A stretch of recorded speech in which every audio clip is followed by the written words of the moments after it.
If you saw that trailer video, I showed you that my Kubota BX, the mower deck quit going up and down just before I did this. And you can see the mower deck is down and dragging, and the 3-point hitch is up, and nothing happened. So finally I got a chance to take a look at that and figure out what was wrong with it.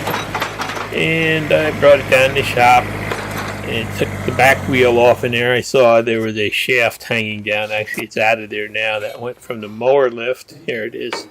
Went from up there to the 3-point turn to the mower lift, and the end of that was broken. So I checked my local dealer, and he was going to take a week to get it in and want a little more money than what I found it for online. And there you can see that end is broken. I was going to try to fix it, but there was no easy way to weld it back around the stud. So I went online and I found this place by the name of MESSICK'S in Pennsylvania that had all the parts lists online and diagrams and stuff. So I ordered it online from them. 2 days later I had it. Really amazing service. And you have to order the arm assembly and the nut and bolt separate, but they're all in the parts list breakdowns that they have. I'll have to keep an eye out, whenever I need parts from now on, because they did really come through. So now I'm going to try to put it on here, and the old one, you can see that one part of the arm is still on there, and that kind of controls the deck lift on both sides. Now, it would have been easier if I could have gotten the deck out from under it. It's kind of in the way and makes it a little bit harder to get this thing in and out of here, but you play with it enough and it'll finally come out, and then you've got to just twist it to get that slot in the slotted hole and get that to pop apart, which I actually wound up disconnecting the front of the mower and wiggling the mower deck a little bit in the end to get it out. But it is possible. You can play with it. And then the same thing, you can see I had moved the mower deck a little bit. Getting the new one in was kind of hard too, with the deck in the way there, because it goes on that lift arm, but and the old man's in the way here, so you can't see what's going on, but just trying to get that slot in the slotted hole, and it only goes through in one angle. So once you get that in place, the rest of it just kind of slides back in. And I found that the new one had a little paint on it or something that kept it from seating fully up in there. So I got out the old hammer, little tap, and everything went right into place here.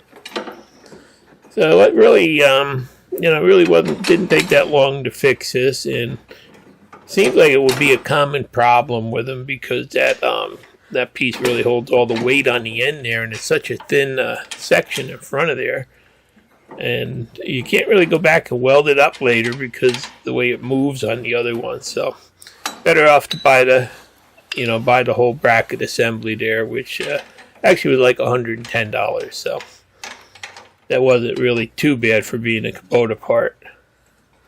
And once you get everything lined up, the new one comes with paint in the threads of the nuts that are welded on it. So gotta force them a little bit to get them started.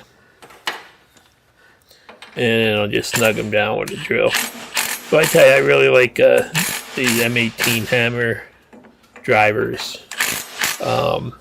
Or impact drivers, whatever they call them. I don't use the big impact gun anymore. Things you got like 300 foot-pounds of torque and a little 1/4-inch drive.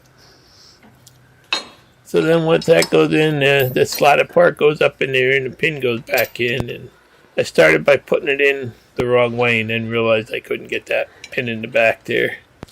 Just wasn't possible. So I flipped it around and put the head in from the inside, and there it is, all put back together a couple minutes later. I still have some fine adjusting to do on that nut on the end for the limits. And throw the tire back on. You definitely won't be able to do this if you don't take the tire off. And the first time that tire's been off since I got the tractor was 7 years ago. First actual major problem with it in 7 years, so I'm happy about it. And then you always put the lugs back on. You start by just snugging them up on a crisscross pattern like that. I used number 1 on this, and then I go to number 2 on it. That'll give me about 90 pounds of torque on the lug nuts. and then you tighten them up on the crisscross pattern too. And you always go back after you use it for a couple hours and check them again. And then trying to do some final adjustments on the top limit there. And here's the lock nut you have to lock. And here we are, up and down again, so everything's all fixed, works smoothly again. I still have to adjust it a little bit more so I can get the top notch. I can get up to 4 inches, but I can't get the top travel notch. So just one more little adjustment on that back and that should be good. Anyhow, I just wanted to share this because it seems like a problem that others might run into if they've got one of these machines, because it looks like a weak link. But anyhow, MESSICK'S is a great place to get parts from, I found out, and they really do have good diagrams so you can find what you need.